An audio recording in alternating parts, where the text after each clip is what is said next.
ఇటీవల నా మిత్రుడొకడు నాకు ఫోన్ చేసి ఒక మాట అడిగాడు. ఈ నిందలు అనే వ్యాధికి చికిత్స లేదా?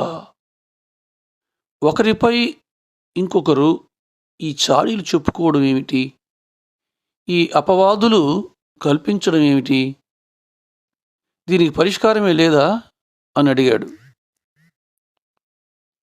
ఉన్నట్లుండి ఎందుకు అలా అడుగుతున్నావు అని అడిగితే అతను చెప్పాడు, ఇటీవల ప్రతి రామాలయంలో శ్రీరామనవమి ఉత్సవాలు ఎంతో వేడుకగా చేశారు.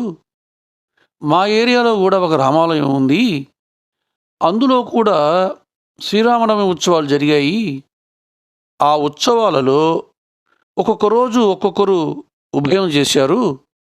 మా వీధిలోనే ఒకరిది ఉభయం ఆ రోజు. పాపం వాళ్ళ ఇంట్లో ఆ ఉభయానికి సంబంధించి ఆలయంలో నైవేద్యం సమర్పించడానికి చాలా రకాల ఐటమ్స్ అవి ఇవి తయారు చేశారు. అవన్నీ తయారు చేయడానికి ఆ కుటుంబంలోని తల్లి కూతుళ్ళు ఇద్దరే ఎంతగానో కష్టపడ్డారు అని అతని భార్య అతనికి చెప్పిందట. అప్పుడు అతను అన్నాడు, అయితే నువ్వు వెళ్ళి వాళ్ళకి సహాయపడి ఉండొచ్చు కదా అని. నాకు వెళ్ళి సహాయపడాలని ఉండింది, కానీ అక్కడికి వెళ్తే మనస్సు డిస్టర్బ్ అయిపోతుంది అనిందిట. ఎందుకని అని అడిగాడు భర్త. వాళ్ళ ఇంటికి వెళ్తే ఈ వీధిలో ఉండే మొదటి ఇంట్లో వాళ్ళ దగ్గర నుంచి ఆ చివర ఉండే ఇంట్లో వాళ్ళందరి వరకు ఎవరో ఒకరిని ఏదో ఒకటి నిందిస్తూనో అపవాదులు కల్పిస్తూనో వీళ్ళట్లా వాళ్ళట్లా అని లోకాభిరామాయణం స్టార్ట్ చేస్తారు. అందుకని వెళ్ళి సహాయపడాలని ఉన్నప్పటికీ కూడా నేను వెళ్ళలేదు అని ఆమె చెప్పిందట. అతను అడిగాడు, దీనికి ఏం చికిత్స లేదా అని. అయితేనేమి నీ భార్యకి ఎందుకని వెళ్ళాలనిపించలేదు అని అడిగాను నేను. ఆమె శ్రీ సాయిబాబా జీవిత చరిత్ర అయినటువంటి శ్రీ సాయి లీలామృతము పారాయణ చేస్తూ ఉంటుంది, శ్రీ గురు చరిత్ర పారాయణ చేస్తూ ఉంటుంది, మహాత్ముల జీవిత చరిత్రలు పారాయణ చేస్తూ ఉంటుంది. ఆమె సత్సంగాల్లో పాల్గొంటూ ఉంటుంది. అందుకని ఎవరైనా ఆ విధంగా మాట్లాడుకోవడం ఆమెకు నచ్చదు అని చెప్పాడు అతను.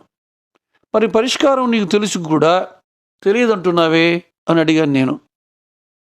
వివరంగా చెప్పు అన్నాడు.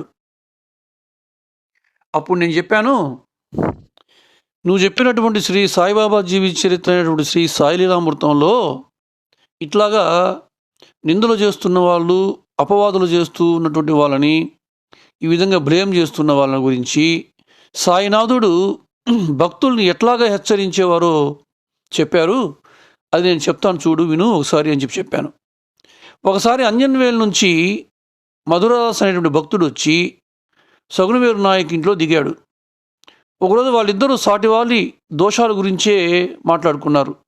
ఆ తర్వాత మధురదాసు మసీదుకు వెళ్ళగానే బాబా చికాకుగా ఏమిటి సగున్ అంటున్నాడు అన్నారు.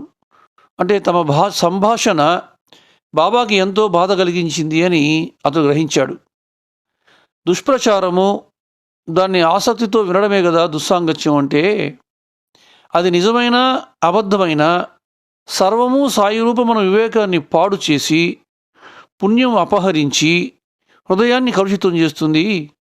అట్లాగే ఒకరోజు వసతి గృహంలో ఒకడు వేరొకరి గురించి అపవాదులు కల్పించి వారి మనస్సులు విరిచేయాలని తలిచాడు.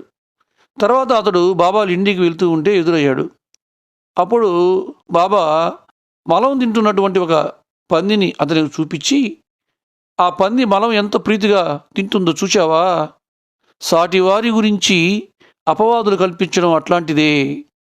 క్రమంగా మనల్ని సాటివారు ఏవగించుకుంటారు. అంతేకాదు, అట్లా చేస్తే మనం కష్టపడి సంపాదించుకున్నటువంటి పుణ్యమంతా వాళ్ళకు పోతుంది, వాళ్ళ పాపం మనకొస్తుంది. ఇంకా షిరిడీకి కూడా మనం పోయి ఏం ప్రయోజనము? అందుకే క్రీస్తు ఇతరుల దోషాలు ఎంచకు, ఎంచితే భగవంతుడు నీ లోపాలు ఎంచుతాడు, అంటే క్షమించడు. సాటివారిని ఎంత కొద్దిగా నిందించినా కూడా నరకంలో శిక్ష తప్పదని చెప్పాడు. పక్కవాడి కంట్లో నలుసు తీసే ముందు నీ కంటిలోని అంటే ఈ తప్పులించేటువంటి లక్షణం అనేటువంటి ఆ దూలాన్ని తొలగించుకో అన్నాడు అని సాయిలీలామృతంలో సాయినాథుడు చెప్పినటువంటి ఆ మాటల్ని నేను అతనికి చెప్పాను. అంతేకాకుండా ఈ బ్లేమ్ చేసేటటువంటి వ్యాధి ఏ ప్రాణికి లేదు ఈ సృష్టిలో, ఒక్క మనిషి ఒక్కడికే ఉంది. ఎందరో అంటుంటారు, వాళ్ళు ఊరికే బ్లేమ్ చేస్తూ ఉంటారు, ఒక్కొక్కసారి ఓర్చుకుంటాము, ఒక్కొక్కసారి కోపం వచ్చేస్తూ ఉంటుంది అని.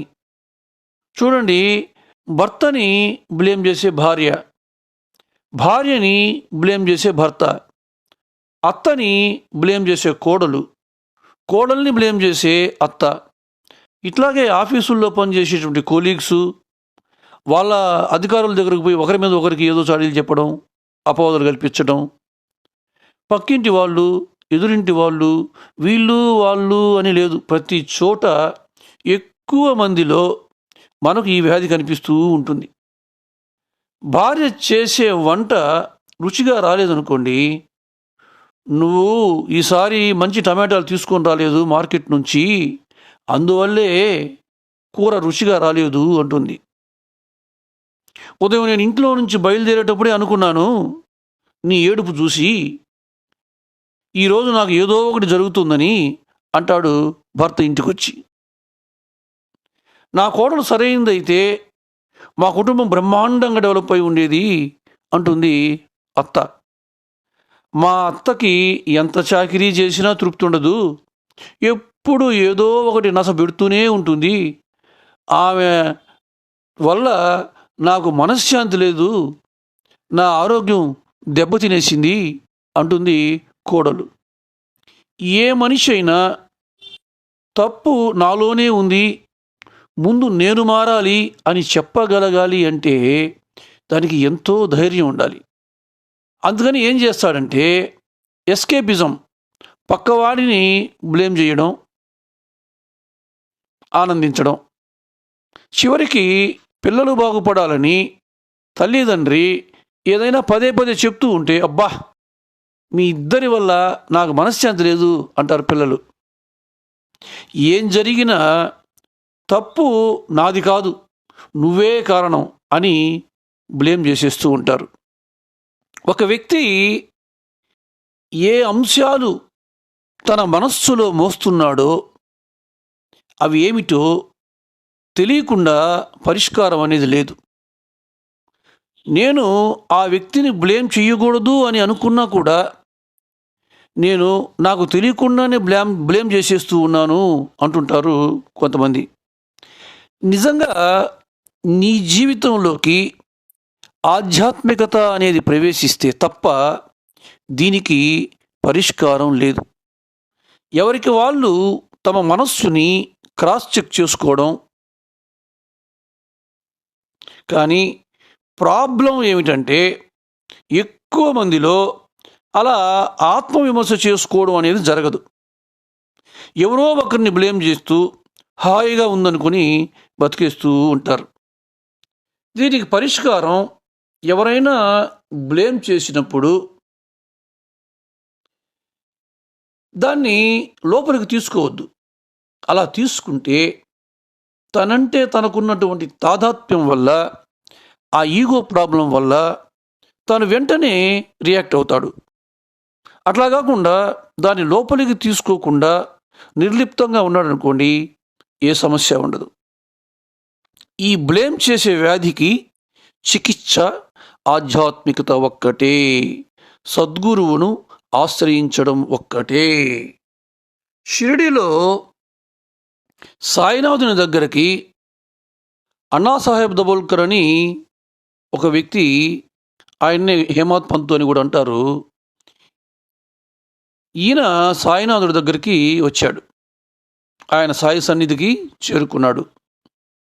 చేరిన తర్వాత చాలాసేపు అక్కడ బాబా సన్నిధిలో గడపకుండా అక్కడ బాలాభాటి అని ఒక ఆయన ఉంటే ఆయనతో వాదిస్తూ కూర్చున్నాడు. గురువుని ఆశ్రయించక తప్పదు అన్నాడు బాలాభటే. గురువు అవసరం లేనే లేదు అంటాడు ఈ యొక్క అన్నాసాహెబ్ దబోల్కర్. అంటే మానవుడు వివేక వైరాగ్యాలతో తనను తానే ఉద్ధరించుకోవాలి అని ఈయన ఎంతో తెలివిగా యుక్తిగా వాదించాడు ఈ దబోల్కర్.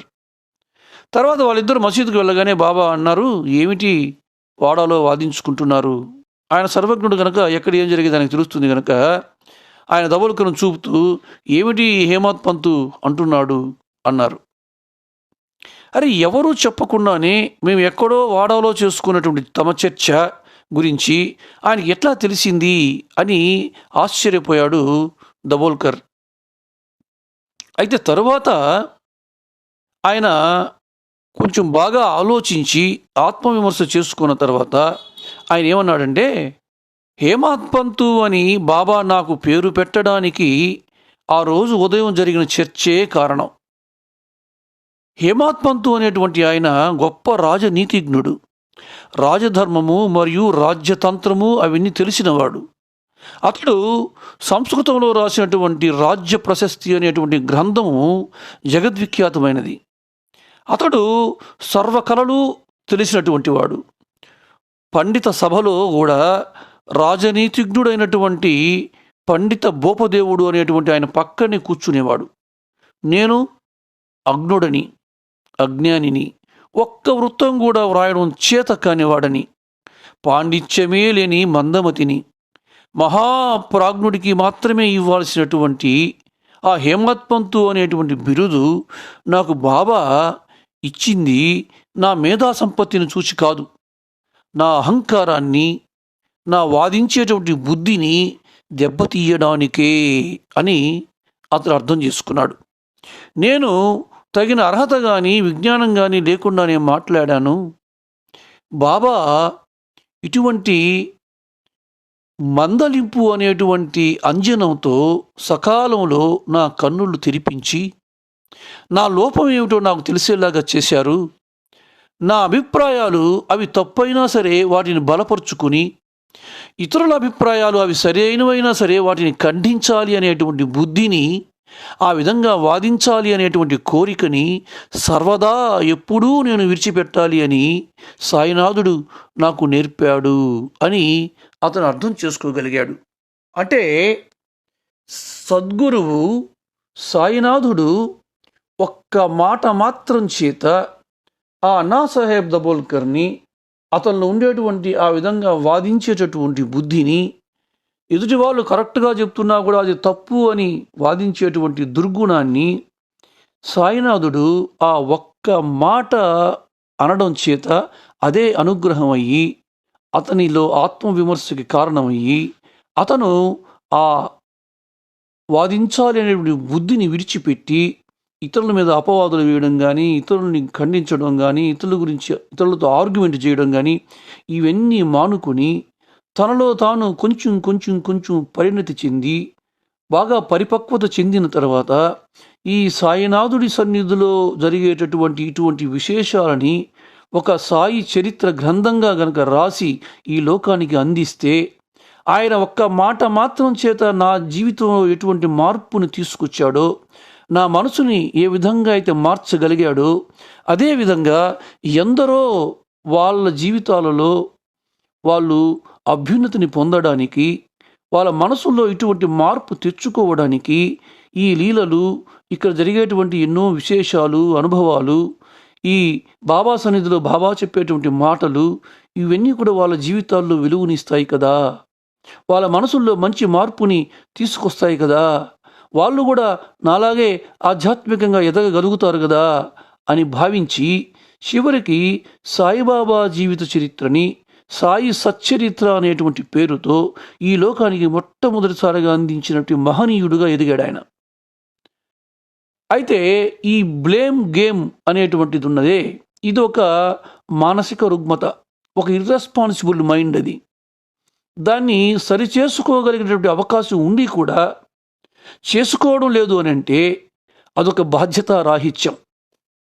ఒకవేళ మనకు గనక ఈ వ్యాధి, ఈ మానసిక రుగ్మత ఉంటే వదిలేద్దాం, వెంటనే వదిలేద్దాం.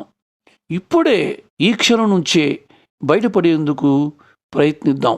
ఒకవేళ ఎవరైనా ఆధ్యాత్మికతలో లేకుంటే ఆధ్యాత్మికతలోకి ప్రవేశిద్దాం. ఆ ఆధ్యాత్మికతని మన జీవితాల్లోకి ప్రవేశపెట్టుకుందాం. ఒక సద్గురువుని ఆశ్రయిద్దాం. ఆయన సాయినాథుడు కావచ్చు, రామకృష్ణుడు కావచ్చు, ఒక రమణ భగవాన్ కావచ్చు, లేకపోతే ఎవరైనా కావచ్చు, ఏ సద్గురువు అయినా కావచ్చు. అటువంటి వారిని ఎవరో ఒకరిని ఆశ్రయిద్దాం. వారి అనుగ్రహం చేత మన మనస్సులో అటువంటి మార్పును తెచ్చుకునేటువంటి ప్రయత్నం చేద్దాం. కానీ ఇప్పటికీ ఎంతోమంది ఆధ్యాత్మికంగా నడుస్తున్నప్పటికీ కూడా, మేము ఆధ్యాత్మికతలో ఉన్నాము అని చెప్తున్నప్పటికీ కూడా, ఎందరో ఈ సాయినాథుని జీవిత చరిత్రను ఎన్నోసార్లు మేము పారాయణ చేసామని చెప్తున్నప్పటికీ కూడా, మేము ఎప్పుడు సత్సంగాల్లో పాల్గొంటామని చెప్తున్నప్పటికీ కూడా, ఈ వ్యాధి నుంచి, ఈ మానసిక రుగ్మత నుంచి బయట ఎందుకు పడలేకపోతున్నారు అనేటువంటిది ప్రతి ఒక్కరూ ఆత్మవిమర్శ చేసుకోవాల్సినటువంటి అవసరం ఎంతైనా ఉంది. వారు ఏం చెప్పారో, ఏం చెప్తున్నారో ఆ సాయినాథుడి మాటల్ని మనం ఆకలింపు చేసుకున్నామా, అవగాహన చేసుకున్నామా, దాన్ని మన మనసుకు పట్టించుకున్నామా అనేటువంటిది బాగా ఆలోచించి విశ్లేషణ చేసుకుని ఆ రుగ్మతని పోగొట్టుకోకపోతే మనం ఆధ్యాత్మికంగా ఎదగడం అనేటువంటిది కల్లా. ఇది లౌకిక విషయాలు అని కొంతమంది కొట్టిపారేస్తుంటారు. ఇది లౌకిక విషయం అయితే సాయినాథుడు అటువంటి దుర్గుణాలకి దూరంగా ఉండండి, మీ మనసులో ఉన్నటువంటి ఇటువంటి రుగ్మతలను పోగొట్టుకోండి అని ఎందుకు ఒక పంది మలం తింటుంటే చూపించి నువ్వు చేస్తున్న పని అట్లాంటిదే అని చూపించాడు? ఎందుకు ఒక అన్నాసాహెబ్ దబోల్కర్ని హేమాత్ పంతు అన్న ఆ ఒక్క మాట అనడం చేత ఆయన్ని మార్చగలిగాడు?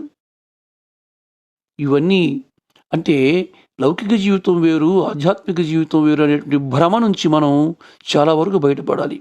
అయితే లౌకికంగా మనం జీవితంలో వ్యవహారికంగా నడుస్తున్నప్పటికీ ఆ వ్యవహారికంలో ఆ ఆధ్యాత్మిక దృష్టిని గనక మనం అనుసంధానం చేసి జీవితాన్ని గడుపుకోకపోతే మనం ఆధ్యాత్మికంగా ఎదగడం అనేటువంటిది ఎట్టి పరిస్థితుల్లోనూ జరగదు. కాబట్టి మన జీవితాల్లో, మన మనస్సుల్లో ఉండేటటువంటి ఇటువంటి రుగ్మతలని, దుర్గుణాలని ఆ సాయి చరిత్ర పారాయణ చేసినప్పుడు, ఆ సత్సంగాల్లో తత్సంబంధితమైనటువంటి ఆ మంచి మాటలు విన్నప్పుడు, అవి మన మనస్సుల్లో పదే పదే గుచ్చుకున్నప్పుడు, మన ఈ యొక్క రుగ్మతని మనం పోగొట్టుకోవాలి అని అంటే దానికి సంబంధించినటువంటి విశ్లేషణ, ఆ విషయానికి సంబంధించినటువంటి ఆలోచన మనం ఎంతగా లోతుగా చేస్తామో మనం అంత మంచి ఫలితాన్ని పొందేదానికి అవకాశం ఉంటుంది. ఒకవేళ మనం ఇవన్నీ ఇప్పటికీ చేస్తున్నప్పటికీ మనలో ఉన్నటువంటి ఈ రుగ్మతలను గనక మనం పోగొట్టుకోలేకుండా ఉంటే ఇప్పుడే ప్రారంభిద్దాం, ఇప్పుడే పరిశీలన ప్రారంభిద్దాం, ఇప్పుడే ఆలోచన ప్రారంభిద్దాం, ఇప్పుడే సాయినాథుడు చెప్పినటువంటి ఆ మాటల వెనుకున్నటువంటి విశ్లేషణని ప్రారంభిద్దాం. ఇటువంటి ఆత్మవిమర్శ చేసుకున్నంత మాత్రం చేతనే మన జీవితాల్లో, మన మనస్సుల్లో ఉండేటువంటి ఈ అపరిపక్వమైనటువంటి ఈ రుగ్మతల్ని పోగొట్టుకోవడం వీలవుతుంది తప్ప అంతకు మించి వేరే ఎన్ని చేసినా, ఏమి చేసినా అది సాధ్యం కాదు. అందువల్ల ఆధ్యాత్మికతలో లేని వాళ్ళైతే ఆధ్యాత్మికతలో అడుగు పెట్టడం, ఆల్రెడీ ఆధ్యాత్మికతలో ఉన్న వాళ్ళైతే ఆ సద్గురువులు చెప్పినటువంటి మాటల్ని పరిశీలన చేసి, విశ్లేషణ చేసి మన మనస్సుల్లో ఆ పరిణతి తెచ్చుకోవడం మనం చేయాల్సింది.